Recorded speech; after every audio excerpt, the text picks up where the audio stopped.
안녕하세요. 무성브루시입니다. 어제 지수가 좀 올랐다가 오늘 살짝 조정을 보이고 있죠. 약간 조정을 보여주고 있습니다. 오늘 눈에 띄는 섹터가 화장품인데 하락률 지금 1위를 기록하고 있습니다. 보시면 뭐 이제 어떤 테마주 이런 것들은 뭐 관심이 없으니까 일반 이 화장품을 보면 전부 다 하락하고 있죠. 근데 요 하락이 그 우한 폐렴이 유행하면서 옛날 그 메르스나 메르스하고 뭐였죠? 메르스하고 하나 있었는데 사스. 예. 메르스하고 사스 이때하고 비교해 보면 어떨지 알 수가 있습니다. 그리고 지금 이렇게 조정 나오는 거는 어떤 상승에 대한 자연스러운 조정으로 봅니다. 제 개인적으로 봤을 때. 그래서 이게 문제가 있는 게 아니라 자연스러운 조정이다, 그렇게 보시면 될 것 같아요. 뭐를 볼까요? 신세계 인터내셔널, 그런 것도 조정이 나오고 있고, 신세계 인터내셔널 얘도 조정폭이 지금 크죠? 4.3%. 이렇게 상승에 대한 자연스러운 조정이라고 봅니다. 개인적으로 지금 화장품 섹터도 좋게 보고 있는데 이쪽 섹터가 쉽지는 않아요. 그 긍정적인 부분도 있고 부정적인 부분도 있어요. 애널 리포트를 읽어보시면 알 텐데, 이제 긍정적인 부분은 중국인 방문자의 증가죠. 예. 이때가 그 사드 사태로 방문자가 급감을 합니다. 정말 어마어마하게 급감하죠. 한 50% 가까이 급감을 했기 때문에 사실 저는 이게 금방 풀릴 줄 알았는데 생각보다 좀 오래 진행됐습니다. 중국인이 우리나라보다는 일본을 더 싫어하거든요. 예전에 항일 전쟁에서 그 진 전적이 있기 때문에. 저 녀석이 또 어디 있나? 그래서 그때 이제 그 반일 그 감정이 있어서 그 일본 제품 불매 운동을 한 적이 있어요, 중국인들이. 근데 그게 오래 가지 않았었거든요. 근데 이번에 사드는 상당히 좀 오래 갔습니다. 오래 갔는데 그럼에도 불구하고 계속 그 중국인 방문자는 계속 우상향하고 있고, 올해는 분위기가 약간 달라졌죠. 시진핑 방문 소식도 있고, 단체 관광객이 벌써 두 번째 들어왔죠. 저번에 3,000명 들어왔었고, 이번에 뭐 2,000명인가? 저번에 5,000명 들어왔었고, 이번에 3,000명인가? 뭐 2,000명 정도 이렇게 단체 관광객 들어올 예정으로 알고 있어요. 그래서 시진핑이 방문하면은 확실히 풀리지 않을까. 그래서 단체 관광객이 들어오면 이 중국인 방문자들이 확실히 더 늘어날 것이다. 그럼 아무래도 관광을 많이 오면 뭐 주로 먹거나 쇼핑을 하거나 자거나 이 셋 중에 하나죠. 의식주. 예. 그래서 우리나라 화장품에 대한 선호도가 있어서 화장품 섹터를 좋게 보고 있습니다. 그리고 일본인 방문자도 계속 꾸준히 증가하고 있는 편입니다. 근데 요즘 뭐 서로 관계가 좋지 않죠. 일본 그 우익 세력 때문에 우리하고 관계가 좋지 않은데 이것도 결국은 풀릴 거라고 봅니다. 그래서 화장품 전체 수출을 보면 꾸준히 증가하고 있습니다. 주로 중국 쪽으로 수출이 많이 되고 있고, 일본하고 홍콩 쪽으로는 좀 줄어들고 있는 상태이고요. 홍콩은 뭐 좀 분위기가 안 좋아서 그런 것도 있을 수도 있고, 그리고 주로 이제 중국 쪽에 아주 많이 증가하고 있습니다. 제가 그 애널 리포트를 못 찾아갖고 여다가 그 첨부를 못했는데 태국이라든가 뭐 이런 태국의 1인당 그 화장품 소비 금액하고 중국 1인당 화장품 소비 금액하고 비교해 보면 현저히 낮습니다. 중국이. 그래서 앞으로도 이렇게 꾸준히 성장할 수 있는 나라다. 화장품 수요에 있어서 그 성장 가능성이 아직 많이 있는 나라다. 그렇게 보시면 되고요. 그래서 실제로 이 기초 화장품 같은 경우도 그냥 꾸준히 우상향합니다. 그 LG 그쪽 그 LG의 후 브랜드인가 그게 연매출 한 2조 정도 나오는데 중국 쪽에서 대부분 나오고 있고요. 그리고 색조 화장품 같은 경우에도 꾸준히 우상향하고 있습니다. 그리고 마스크팩은 예전에 뭐 한때 엄청나게 유행을 했었죠. 제이준이 마지막으로 불꽃을 한번 터뜨린 경우가 있는데 개인적으로 마스크 쪽은 이제 보지 않는 게 좋지 않나. 왜냐면 중국 로컬 업체가 예전부터 강력한 경쟁자로 등장을 했고 지금도 뭐 어마어마하게 경쟁을 하고 있기 때문에 어떤 그 브랜드를 만들어서 저 녀석이 저게 브랜드를 만들어서 이게 그 어떤 그 뭐라 그래야 되나 락인되는 그 고객들이 많아야 되는데 그게 쉽지가 않습니다. 마스크 같은 경우에는 브랜드 로열티가 거의 없기 때문에 근데 색조라든가 기초 같은 경우에는 다르죠. 그렇기 때문에 지금 현재 애널리스트 리포트에 대부분 그 있는 게 뭐냐면 중국이 럭셔리 시장이 있고요. 화장품도 이제 럭셔리예요. 뭐 한 병에 막 수십만 원, 수백만 원 하잖아요. 그 작은 거예요. 그 다음에 중저가 이쪽이 있죠. 중저가. 그래서 까먹었다. 하여튼 90년대 이후 출생한 친구들이 지금 어리잖아요. 20대 인데 이 친구들이 럭셔리에 대한 소비가 어마어마합니다. 그래서 어떤 로레알이라든가 에스티 로더 같은 경우에는 없어서 못 파는 정도로 잘 팔리고 우리나라 LG생활건강의 후라든가 그리고 아모레 퍼시픽의 좀 그 라네즈하고 또 뭐죠? 뭐 있어요. 좀 그 고가 브랜드가 그리고 LG생활건강의 또 후 브랜드 고가 브랜드죠. 상당히 그런 게 굉장히 잘 팔리고 브랜드 로열티도 있고 해서 좋다. 근데 이제 중저가 시장은 이 화장품 뭐 제조 기술이 개인적으로 어떤 수준인지는 잘 모르겠지만 뭐 반도체 이런 거하고 비교했을 때는 중국 로컬 업체도 금방 따라올 수 있다 생각이 됩니다. 그래서 현재 이쪽은 경쟁이 아주 치열합니다. 경쟁이 아주 치열하고 그 아모레 쪽에서는 그 이니스프리 매장을 오프라인으로 많이 열었는데 중국 로컬 업체하고 경쟁이 심하다 보니까 고전을 면치 못하고 있습니다. 그래서 중저가 쪽에서는 중국 로컬 업체하고 경쟁이 심하기 때문에 쉽지 않다. 그리고 럭셔리는 브랜드 로열티가 있어서 꾸준히 잘 팔릴 수 있다.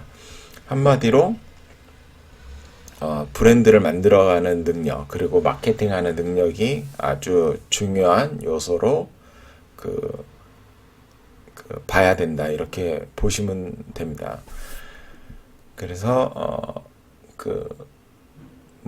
아모레 퍼시픽이라든가 LG생활건강이라든가 아니면 신세계 인터내셔널이라든가 이런 데 이제 고가 브랜드를 가지고 있기 때문에 이쪽이 앞으로 더 잘 될 수 있다. 그렇게 보시면 되고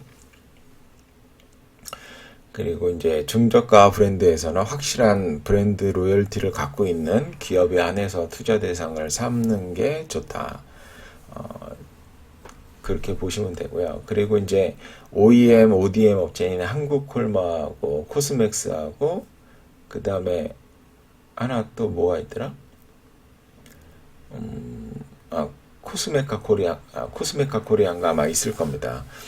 근데 이 세 업체의 지금 현재 상황이 뭐냐면, 화장품 산업이 성장함에 따라 공장을 증설을 했습니다. 증설을 했는데, 뭐 중국, 뭐 미국 이런 데다 증설을 해놨는데, 이 주로 그 중저가의 경우에는 로컬 업체도 스스로 만들어서 파는 경우도 많고 고가도 스스로 만들어서 파는 경우가 많기 때문에 물량을 지금 못 받고 있어요.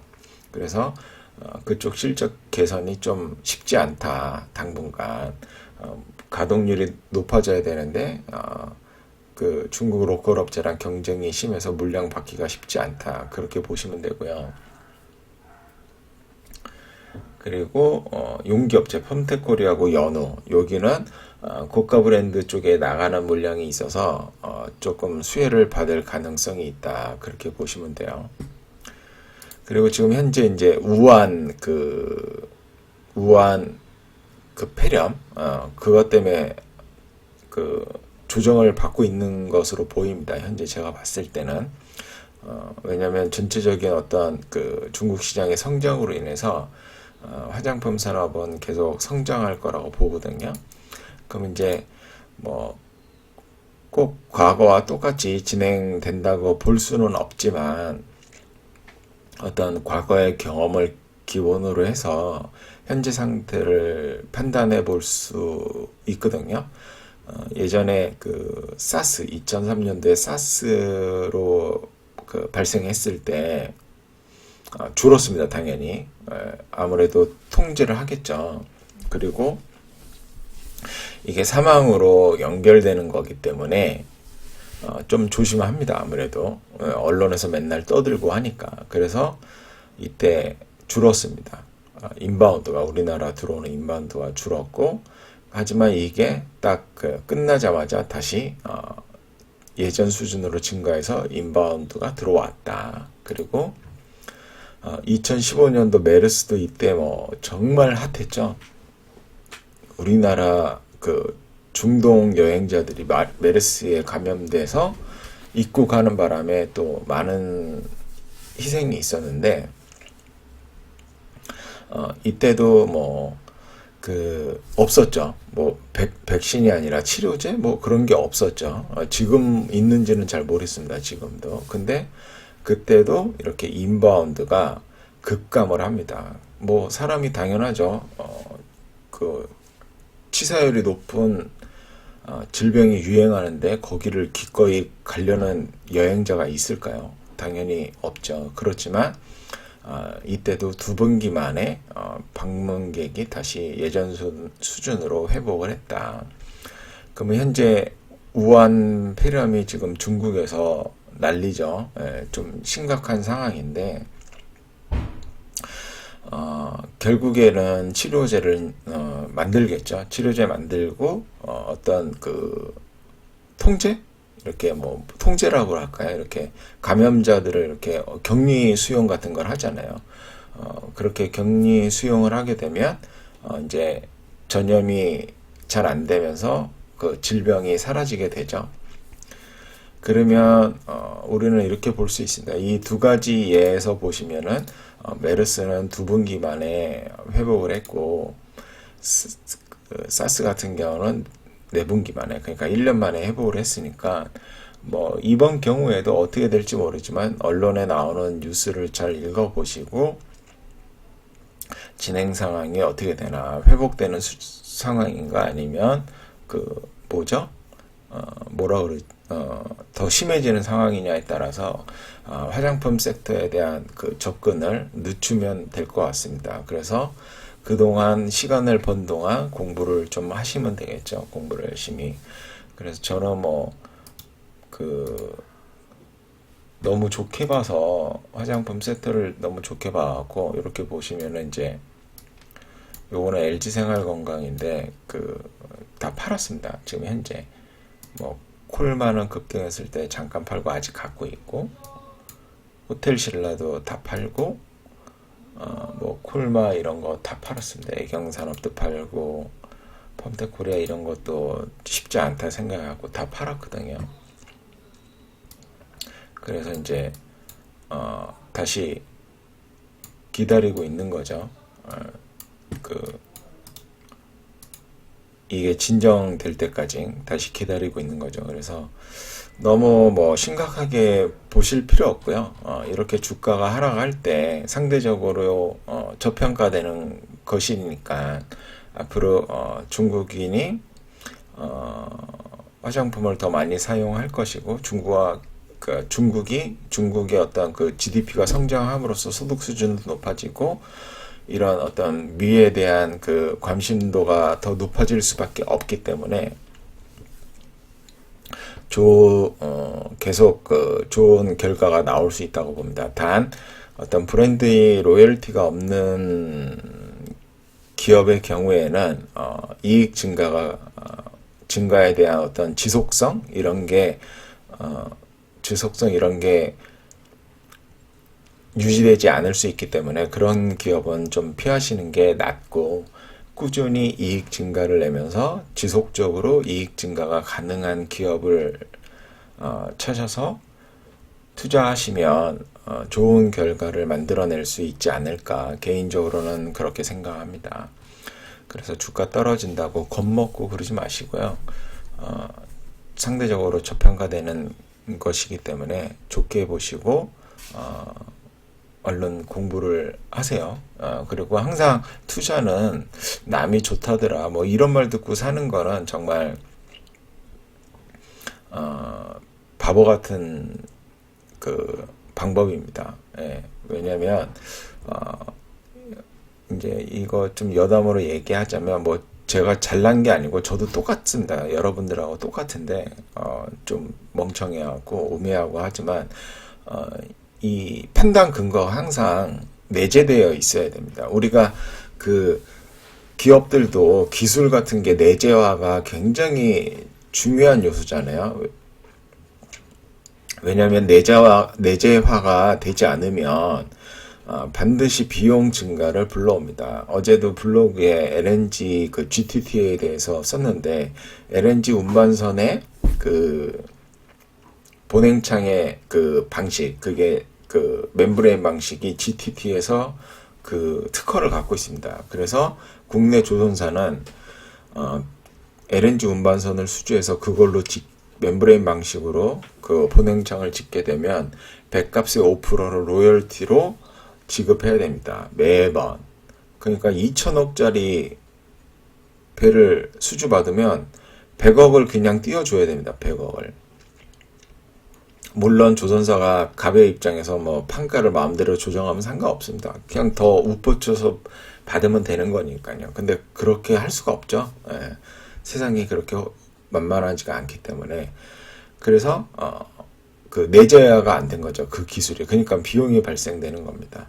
그리고 이거를 우리한테 그 적용해 보면 우리도 어떤 투자 철학이라든가 그리고 어떤 그 투자 매매의 어떤 프로세스, 그리고 기업 분석에 대한 프로세스, 그리고 어떤 섹터를 바라보는 프로세스, 그리고 시장을 바라보는 프로세스, 이런 게 내재화되지 않으면 그 외부에서 도움을 받아야 되죠. 예. 물론 실질적으로 돈을 지불하는 건 아니지만 우리가 손실로서 그 비용을 저는 지불한다고 보거든요. 그래서 그런 방법들을 빨리 내재화를 시키면 남이 뭐라고 하든 내 방식대로 내 원칙대로 꾸준히 이 투자를 운영해 나갈 수가 있죠. 그러면 결국에는 그 방법이 건전하고 긍정적이라면 좋은 결과를 만들 수밖에 없다고 봅니다. 그래서 항상 누가 좋다더라 이런 이야기를 하면 왜 좋은지를 물어보시고 그게 맞는지, 그리고 이게 기업의 이익 증가로 연결될 것인지, 그리고 현재 시장이 어떻게 바라보고 있는지, 그리고 시장의 어떤 추세는 뭐 상승인지 하락인지 이런 걸 기본적으로 체크를 한 다음에 그 투자 결정을 하시면 좋은 결과가 나올 거라고 봅니다. 자, 내일부터 명절 연휴입니다. 설날 연휴니까 즐거운 명절 보내시고요. 내일부터는 주식시장이 열리지 않으니까 우울한데 오늘은 더 우울하게 주식시장이 떨어지고 있네요. 더 우울하게. 하여튼 즐거운 명절 보내시고 좋은 생각이 날 때마다 녹화해서 말씀드리도록 하겠습니다. 감사합니다.